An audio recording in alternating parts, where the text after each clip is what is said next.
రాజ్యసభ ఎన్నికల డేట్ దగ్గర పడిపోతుంది. తెలుగుదేశం పార్టీ పెద్ద కసరత్తు చేస్తున్నట్టు కనిపించట్లేదు. ఎందుకంటే ఆ మధ్యన అయితే రాధాకృష్ణ గారు రాసుకొచ్చారు. ఇవాళ కొత్త పలుకులో ఆయన రాయలేదంటే సంథింగ్ కన్ఫ్యూజన్. ఆ మధ్యన అయితే కొట్టేయబోతున్నారు.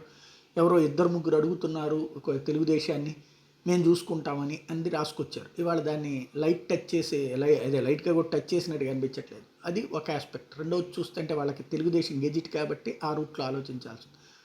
రెండోది చూస్తే వరలరామయ్య గారిని ముందు పెట్టేటట్టు కనబడుతుంది. రాజ్యసభకు సంబంధించినంత వరకు తెలుగుదేశం పార్టీకి 23 మంది, అంటే 19 మంది ప్రస్తుతం ఉన్నారు. ఇంకో నలుగురు వైసీపీ నుంచి వచ్చిన వాళ్ళు ఉన్నారు కాబట్టి 23 మంది అవుతారు. వాళ్ళతో ప్రపోజల్ సంతకం పెట్టించకూడదు. ప్రపోజల్ సంతకం పెట్టిస్తే వాళ్ళు అనర్హులైపోతారు ఆటోమేటిక్గా. కాబట్టి వాళ్ళది పెట్టించం. 19 మందితో ఉంటుంది. అయితే వైసీపీ మీదన కోపంతో ఉన్నటువంటి వాళ్ళు లైక్ ఆళ్లరామకృష్ణారెడ్డి లాంటి వాళ్ళు తమ కోట్లు వేస్తారన్నటువంటి తెలుగుదేశం పార్టీ భావన. కానీ దగ్గర ఒక 22 నుంచి 24 ఓట్లు కావాల్సి ఉంది. అంతమంది అసంతృప్తితో ఉన్నారని ప్రచారం చేశారు, కానీ అంతమంది కనిపించట్లేదు. ఇప్పటికే ఉన్నారు 10 మంది దాకా కూడా అసంతృప్తితో ఉన్నారు. వాళ్ళల్లో 2-3 కాంగ్రెస్తో టచ్లో ఉన్నారు, 2-3 తెలుగుదేశంతో టచ్లో ఉన్నారు, ఒకళ్ళిద్దరు జనసేనతో టచ్లో ఉన్నారు. కాకపోతే అక్కడ సీట్ల సర్దుబాటులో వాళ్ళకి సీట్లు వస్తాయంటే అటు వెళ్తారు, లేదంటే ఇక్కడే ఆగుతారు. ఈలోపు జ్యోతిను ఈనాడు ప్రొజెక్ట్ చేసిందంటే కొంతమంది విదేశాలకు వెళ్ళిపోతున్నారు ఓట్లు వేయకుండా చూసుకోవడానికి. విదేశాలకు వెళ్తే ఏమవుతుంది, వాళ్ళు ఓటు వేయకపోతే ఉన్నటువంటి వాళ్ళు ఓట్లు చాలు.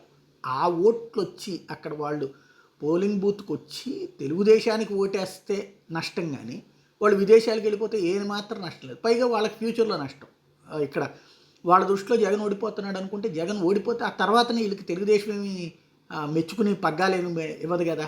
లేకపోతే తర్వాత ఏమన్నా తెలుగుదేశం ఏమైనా ఇలా నెత్తిన పెట్టుకుంటుందా? లేదు. జగన్ కాకుండా వాళ్ళకి ఆల్టర్నేటివ్ ఉంటే ఇప్పుడు వెళ్ళిపోతారు కదా, అప్పటిదాకా ఎందుకు?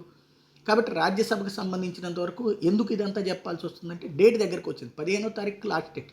15వ తారీఖు లోపల కనుక తెలుగుదేశం పార్టీ ఏ అభ్యర్థిని పెట్టకపోతే 3కి 3 ఏకగ్రీవం అయిపోతుంది. అదే సమయంలో తెలుగుదేశం పార్టీ మొట్టమొదటిసారి తన చరిత్రలో రాజ్యసభలో ఏ ఒక్క అభ్యర్థి, ఏ ఒక్క సభ్యుడు లేనటువంటి పార్టీగా మిగిలిపోతుంది.